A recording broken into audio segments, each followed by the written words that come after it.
Всем доброй ночи, друзья мои. Я периодически меняю названия для мистических историй. Ну, во-первых, их много накопилось, поэтому я снимаю сегодня в том числе. И периодически меняю, потому как, одинаковое название слишком часто звучать не должно. Немного отодвину, чтобы поинтереснее был фон. Почему я назвала у камина? Камин – это огонь, это очаг. Вокруг камина собираются близкие, родные люди, сидят, пьют чай, кофе, смотрят на зимнюю природу, как правило. И вспомните в детстве, если мы жили в деревнях, печка трещала или тот же камин. На улице зима, ночь. И о чем мы говорили? Рассказывали страшные истории. Человек так устроен, он любит сидеть в тепле, с чашкой чая, в защищенности и рассказывать или смотреть какие-нибудь ужастики. Наша психика так устроена, что, знаете, в древние времена патриции Рима говорили друг другу, советовали: если хочешь, чтобы женщина тебе отдалась, отведи ее на гладиаторские бои. То есть, глядя на эту кровь, этот ужас, у нее просыпается внутренняя страсть и какое-то удовольствие. Она готова побыть с тобой после. Почему так происходит? Вот, например, многие женщины терпят... Ой, телефон упал. Терпят побои, издевательства и остаются. И говорят: вот, все-таки люблю и прочее. Оказывается, что точка, отвечающая за боль в мозгу человека и за удовольствие, они расположены рядом. Поэтому, нажимая на боль, ты нажимаешь, по сути, еще и на точку удовольствия.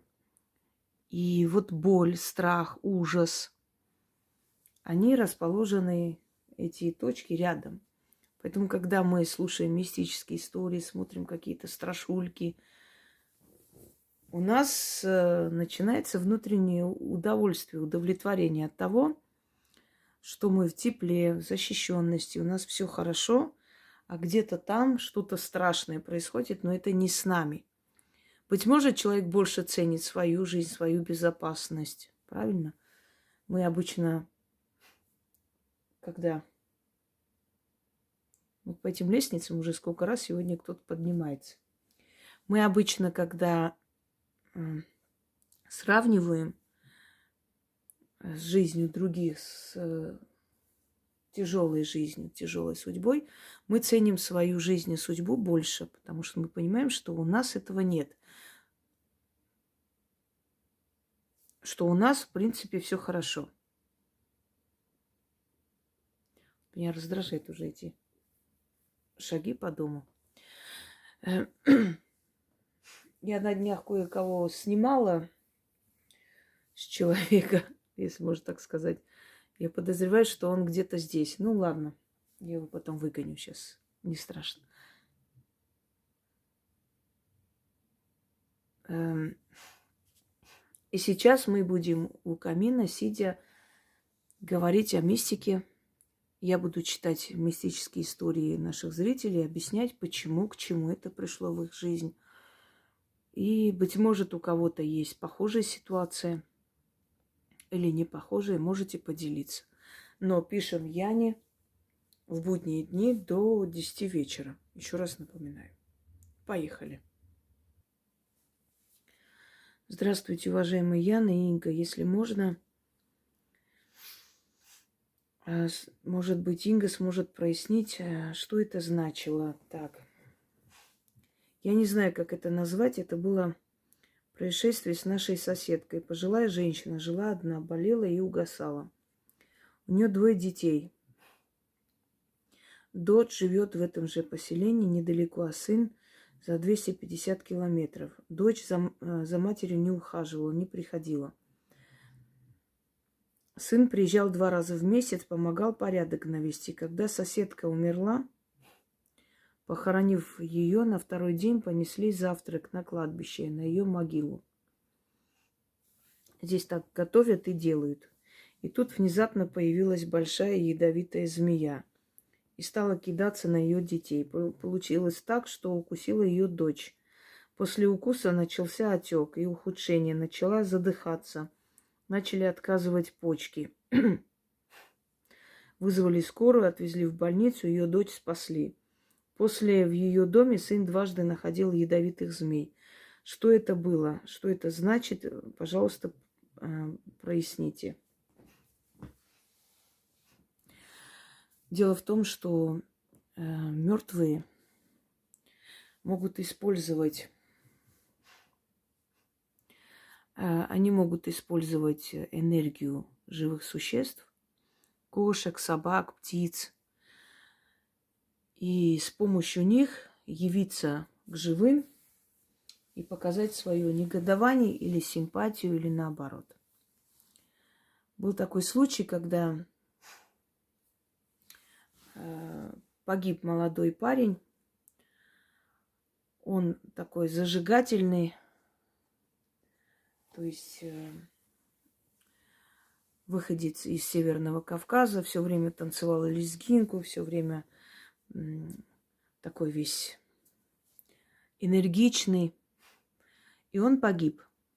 И на 40 дней сидели помянуть, и вдруг влетает в комнату, где они сидят, птица. И начинает кружиться бешено.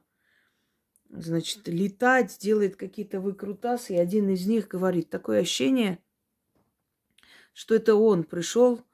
Смотрите, как похоже на его вот это вот лезгинку, на его вот этот зажигательный танец. И все обомлели.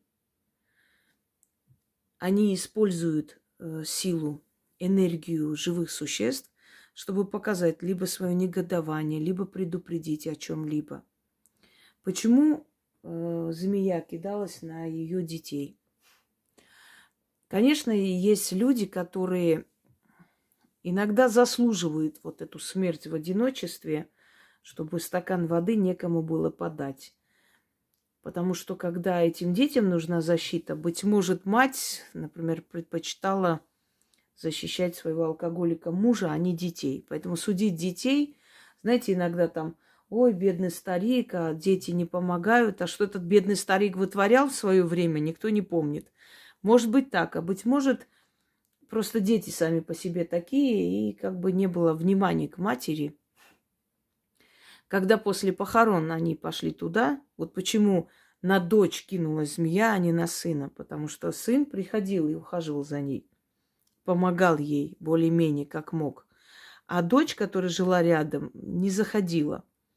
Ну, согласитесь, даже если, скажем, никчемный родитель, но умирает, мне кажется, что дети не должны так поступить. Она просто выгнала ее из своей могилы. Не хотела ее видеть. Ей было неприятно ее притворство. Ей было неприятно, что она пришла только тогда, когда ее не стало. И ее душа, используя энергию змеи, силу змеи, напала на нее. Отомстила, то есть сделала больно. Точно так же, как ей было больно от осознания того, что она умирает, а ее ребенок рядом не приходит даже смотреть, что там с ней происходит. Душа, мертвая сила, может использовать любое животное, либо энергию птиц, зверей, для того, чтобы прийти и показать свою волю. Я вам говорила о том, что часто бывает, что, например, люди, которые поздно возвращались, особенно в 90-е, в то время бандитизма и прочее, сейчас уже такого нет, сейчас довозят эти автобусы сменные, все есть. Редко сейчас приходится человеку. В конце концов, он может такси вызвать. Это доступно и как бы и безопасно. Но в то время этого не было, и Люди возвращались поздно с смены. И зачастую они видели, как какая-то большая собака сопровождает всю дорогу за ними, с ними идет до дома, а потом уходит куда-то. И потом, когда искали эту собаку, чтобы как бы покормить, может, забрать, пристроить, так и не могли найти. Точно так же чья-то душа, кто-то из родственников, просто используя энергию собаки, сопровождала этого человека, охраняла его всю дорогу. Видимо, в этих местах уже бывали такие опасные случаи. Итак, пойдемте далее.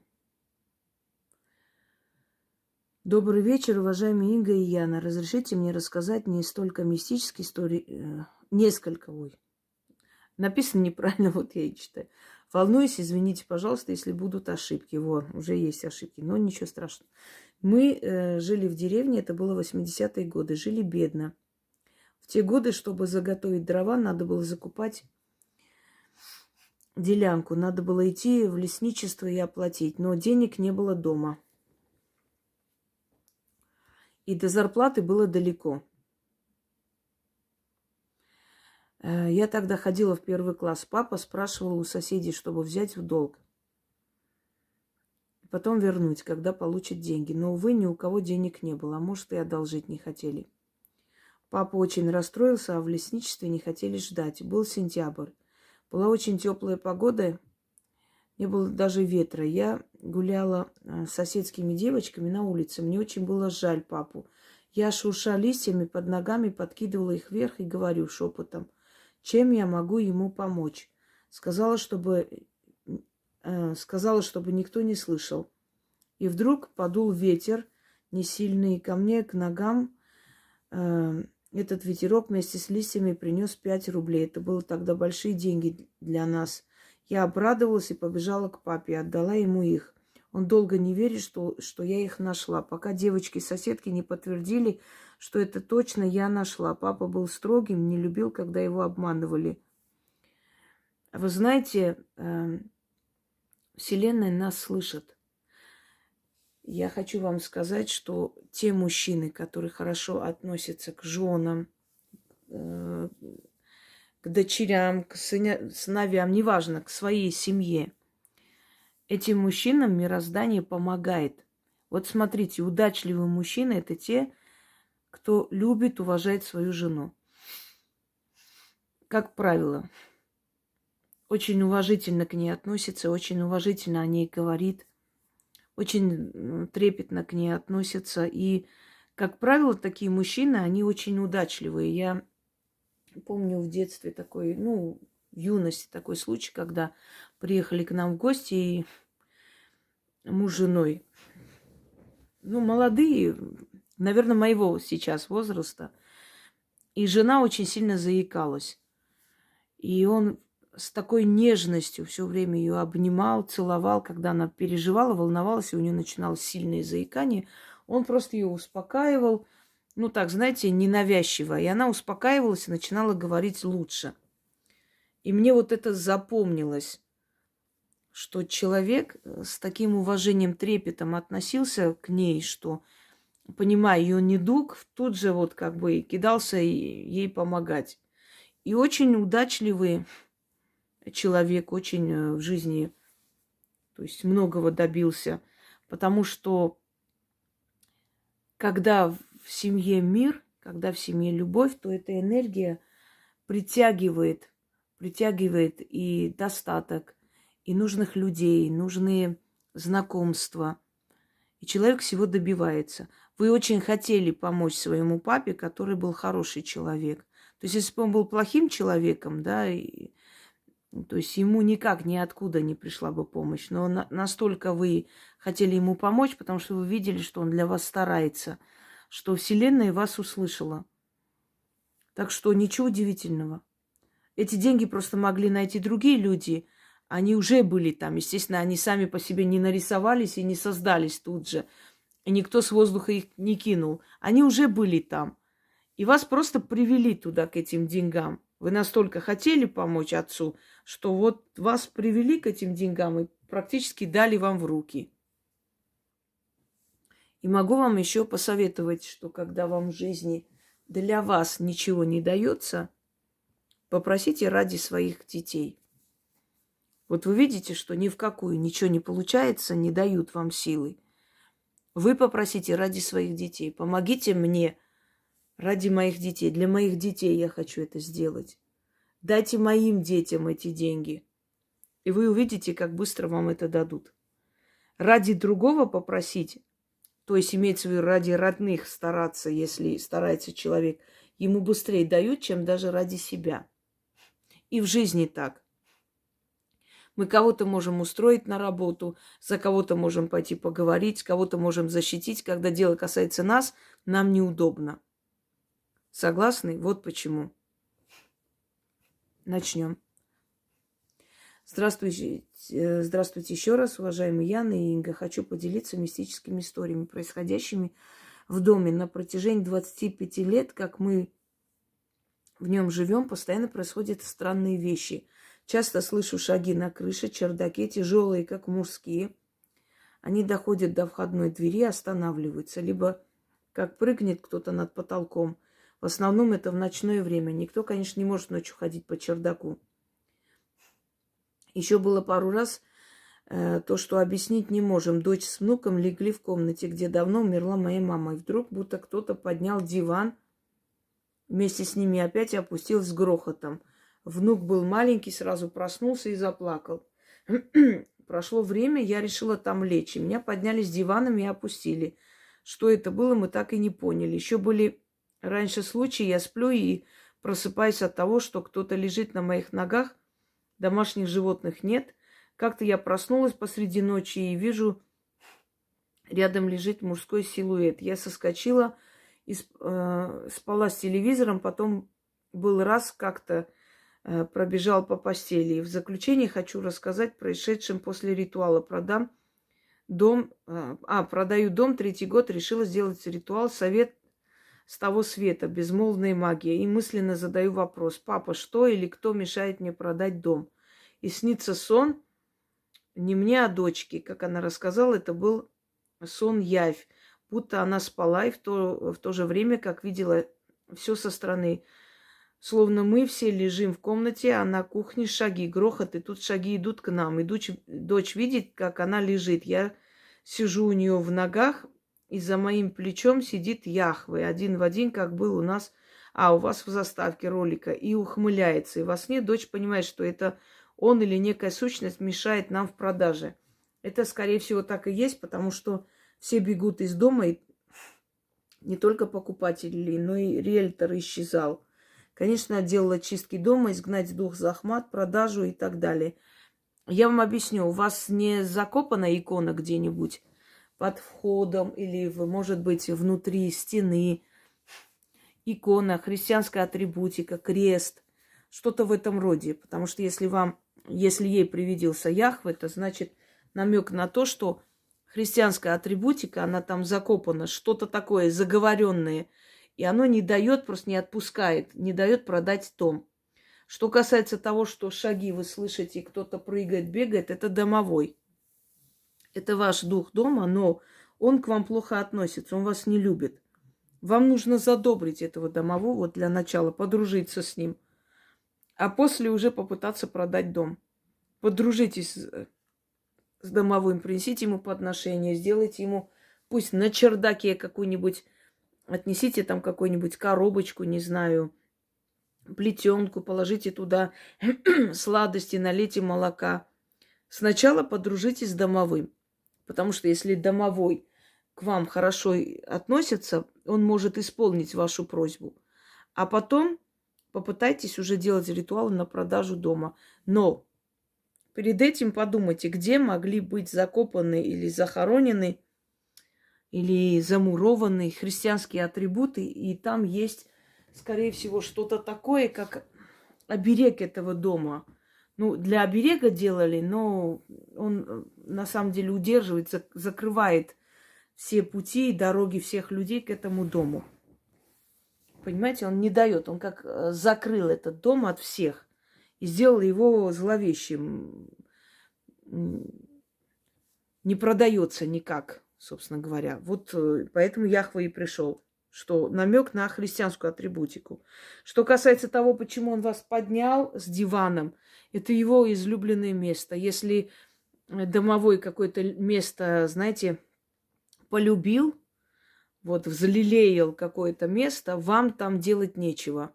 Если там душат, бьют, значит, это его место. Там просто спать нельзя, и все. Сидите, смотрите фильм, не знаю, и уходите оттуда, но не спите там. Не пускает, это его место. Это его уголок. Вот он и будет и душить, и бить, и царапать, и поднимать. Это, представьте, с диваном поднять, это он хотел вас оттуда скинуть. Вот как мы навязчивую там кошку, да, скидываем, выкидываем, поднимаем, чтобы она убежала оттуда. Вот то же самое с вами. Подружитесь со своим домом. Вы не любите этот дом, а этот дом не любит вас. А жить на месте, то есть в том доме, где вам неуютно, некомфортно, где вас не любят, где вы не любите, там и достатка ничего не будет. Надо подружиться. Когда я в Москву приехала, в этой квартире, все рассказывали вообще про эту квартиру какие-то ужастики. Это как черная дыра. Там кто ни жил, все терял. И бизнес, и работу, и потом убегали, оставляя долги в этой квартире. И обшарпанная была квартира. Мы там немного навели порядок, более-менее там. То есть была девушка, потом она ушла. Собственно, я там осталась.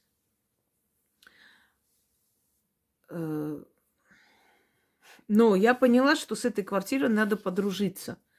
Там тоже была ходьба, там было очень такое ощущение, как будто я нахожусь в каком-то склепе. Мне даже ночью будили с такими словами «убирайся отсюда». И потом я поняла, что мне нужно просто подружиться с духом дома.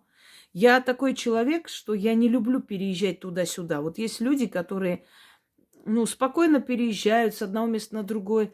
А мне, понимаете, я там работала, и чем дальше, тем больше копилось там очень много и даров, и имущества, и всего. И мне было все время тревожно, что, мало ли, в любой момент он скажет, я продаю дом, и вот куда я это все вывезу? Это же все, это как бы все мое и не совсем мое, потому что в любой момент, если человек придет, там закроет вот, его двери, сколько бывает таких случаев. В принципе, они неплохие люди, но мало ли. И я понимала, что переезжать я никуда не хочу, но я перееду только в свой дом. И я упорно там жила и переехала в свой дом. Собственно, так и было. Но почему эта квартира мне дала очень многое, я начала с ней дружить. И она начала меня защищать. И если там какие-то страдания, трудные годы проходили в моей жизни, они перестали. Они прекратились, остановились, и я просто начала жить. Понимаете, эти духи, которые всех гнали оттуда и гнобили, они меня полюбили. Они меня начали оберегать, одаривать, помогать. Вот то же самое, если вы не любите место, в котором живете, это место вам ничего хорошего не даст. И дом вас не будет любить, и вы не будете дом любить, а значит, благополучия там быть не может. Подумайте над моими словами. Подружитесь со своим домом для начала. И, может быть, потом вам даже уехать не захочется. Начнем. Яночка, здравствуйте. У меня появились вопросы к уважаемой Инге на тему мистические истории. Первый эпизод произошел 2 месяца назад. Захожу я днем в своей квартире на кухню. У меня на плите сидит таракан, смотрит на меня. Может, это и не таракан был, а какой-то другой насекомый, но я подумала, что таракан. Очень расстроилась, так как теперь придется их как-то выводить, изводить. А у нас в этой квартире за 15 лет проживания их не было. Я быстро подскочила, хотела его прихлопнуть, а он ускользнул и будто растворился. Несколько дней я ждала, что придут еще тараканы, но больше никого не появлялось. До сих пор под впечатлением от его взгляда. Он смотрел на меня, как будто все понимал.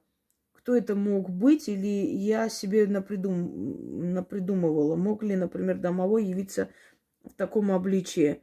Да, может. Духи иногда проявляются в виде червяков, в виде каких-то насекомых. И на кладбище даже зимой могут проявить себя какими-то огромными насекомыми. Это недовольство какое-то. нежелание сделать что-то, что вам хочется. То есть вот дух дома таким образом, вызывая у вас отвращение, злость, дал понять, что что-то вы не так делаете в этом доме. Может быть, люди, которые к вам должны приехать или приехали, может быть, эти люди были не очень порядочные и хорошие, поэтому сила, то есть дух дома дал понять, что ему это не нравится. Не нравится компания, которая у вас собирается. Все что угодно это может быть, но это действительно дали вам понять, что что-то не так. Тоже попробуйте подружиться с домовым. Но больше всего обратите внимание на людей, которые к вам приезжают. Или которые собираются к вам приехать. Может быть, собираются приехать в ближайшее время. Это не просто так. Такие проявления происходят или после того, как неприятный человек уехал, или до того, как неприятный человек должен приехать. И они, предчувствуя что-то неладное, вот так себя проявляют. Второй случай произошел неделю назад. Я встаю поздно, так как поздно ложусь. И вот утром, перед тем, как проснуться и встать, я ощущаю сквозняк, а этого не могло быть.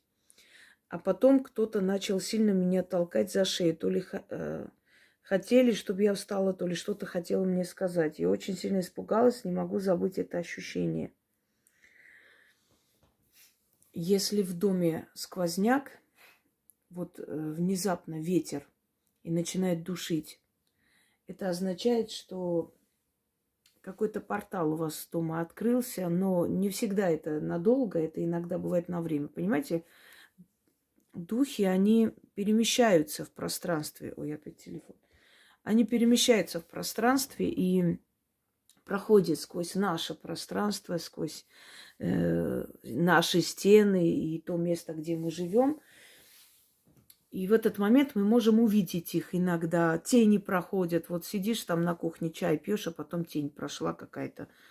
Даже человек может пройти просто мимо нас, вот так прошел и исчез, растворился, в стену прошел. Это возможно.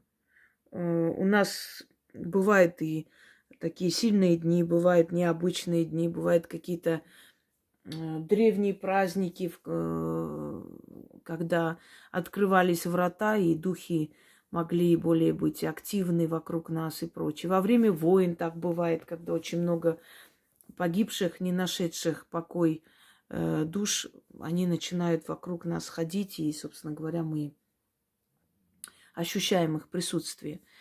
Но если сквозняк и начинает душить, это некая непокойная, неупокоенная, да, не нашедшая свое пристанище душа, которая проходит сквозь наши стены. Каким-то образом она там оказалась, как угодно. Это может и с человеком прийти. Вот у вас был гость, а вот за ним ходит эта неупокоенная душа. Она у вас осталась. А может, осталась на время, потом снова пойдет за ним. А может, навсегда осталась. Есть иногда вот гости приходят и начинают говорить, что ой, так плохо я спала у вас дома, что-то мне нехорошо, всю ночь неуютно. Это он просто первый раз ощутил ту самую душу, которая привязалась к нему и ходит за ним по пятам. А потом эта душа может остаться в вашем доме. Или какой-то портал открывается, или вы какую-то ошибку допустили и дали возможность этим неупокоенным душам собраться в вашем доме хоть на время даже. Начинает душить, толкать, щипать, да, начинается сонный паралич. Но, как правило, если это сквозняк именно, вот если ночью внезапно просыпаетесь, когда воздуха не хватает, кто-то душит вас, и вы не можете рот открыть, говорить, парализует. Это одно. А когда именно сквозняк, ветерок, это, как правило, мертвец, мертвая душа, которая нападает. Нападает для того, чтобы забрать как можно больше энергии страха у вас и забирает. Потому что это ужас, страх, вы не можете ничего сделать, вы не можете даже глаза открыть иногда. Вот вы понимаете, что вас мучают, но вы не можете открыть глаза. Надо вам чистку дома провести в таком случае. Он может один раз так сделать, а может периодически повторить, может и агрессивность проявить. Понимаете? Далее. Так. О разговорах на посиделках с котом-бегемотом. Здравствуйте, уважаемая Яна. Здравствуйте, уважаемая Инга. Как-то в детстве с подружками заигралась в прятки. До темноты на улице игра проходила у подъезда многоэтажного дома. Нужно было спрятаться и потом бегом опередить ведущего и коснуться двери подъезда. Произошло как-то так. Ведущая девочка и несколько игроков бежали к подъезду. И в этот момент к соседнему подъезду подошел мужчина в черном плаще и шляпе и зашел. Мы в этот момент остановились как вкопанные, причем в таких позах на бегу, в которых устоять невозможно. Должны были упасть. Так и стояли. Пока этот человек не вышел из него, мне было 10. Но событие это вырезалось в память. Объяснений до сих пор не нахожу. Объясните, пожалуйста, что это такое было. Спасибо вам за лекции и так далее. Объясняем. Вот смотрите, когда вы попадаете в параллельное измерение, там время протекает совершенно по-другому. И вы смотрите вокруг себя, и ощущение, как замедленная съемка, понимаете, кинопленка, вот так замедленно, все замедленно. У нас хотя бы раз в жизни такое было. Когда ощущение, что ты сидишь за рулем, а едешь едешь обратно, то есть наоборот, назад. И у тебя просто холодеет кровь от страха, что ты сейчас кого-то заденешь или задавишь или что-нибудь еще. Но на самом деле ты стоишь на месте, а там светофор. Но тебе кажется, что тебя ведут назад. Ты назад откачиваешься, уходишь.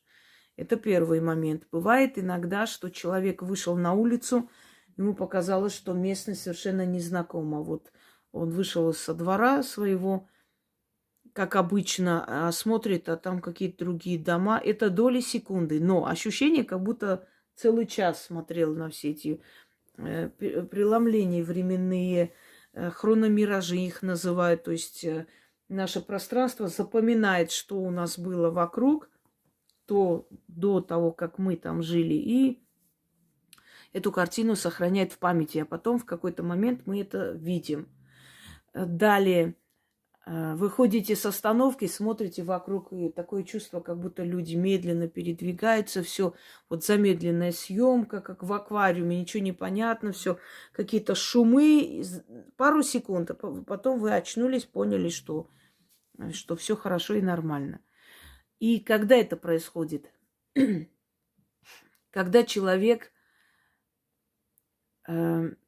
перемещается вот в это ощущение между жизнью и смертью, между навью и явью, вот это пограничное состояние, когда он перевозбужден, когда он в горе или в радости, когда он играет.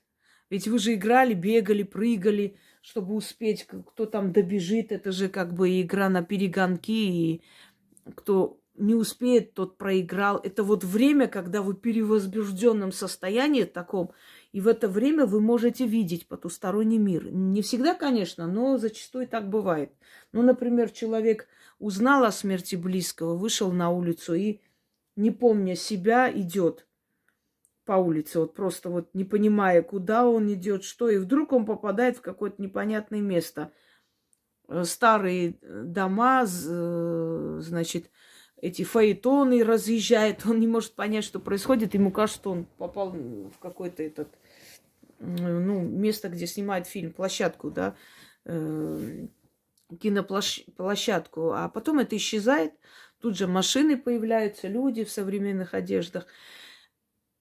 Вы игрались, у вас было перевозбужденное состояние, и в этот момент, когда вот всплеск эмоций и все такое, вы четко увидели духа, который прошелся, и вот этот шлейф энергии, вот этот вот фон энергетический, который за ним шел, он вас просто как волной задело.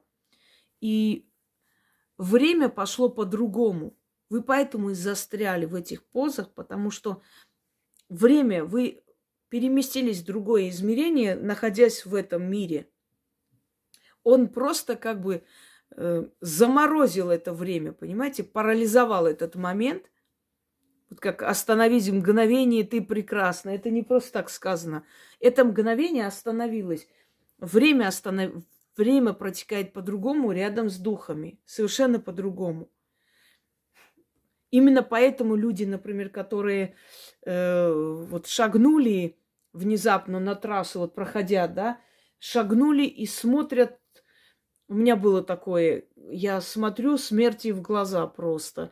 Едет электричка, просто летит, я стою, и меня парализовало. Вот так люди и гибнут. Мне бы один шаг сделать, уйти, а я стою, смотрю, я вижу, как зрачки расширяются у этой женщины, у нее ужас, гримаса на лице у вот машинистки.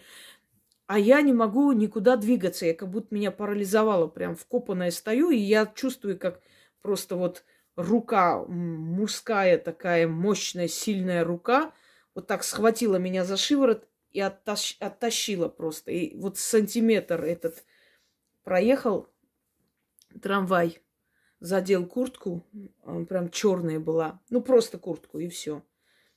Он меня спас, беременная.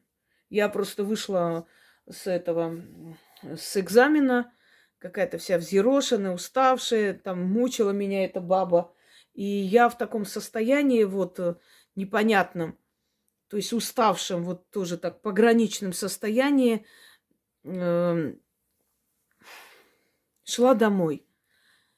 Вот время протекает в замедленной съемке. И незаметно для вас вы можете оказаться вот в этой волне остановки времени.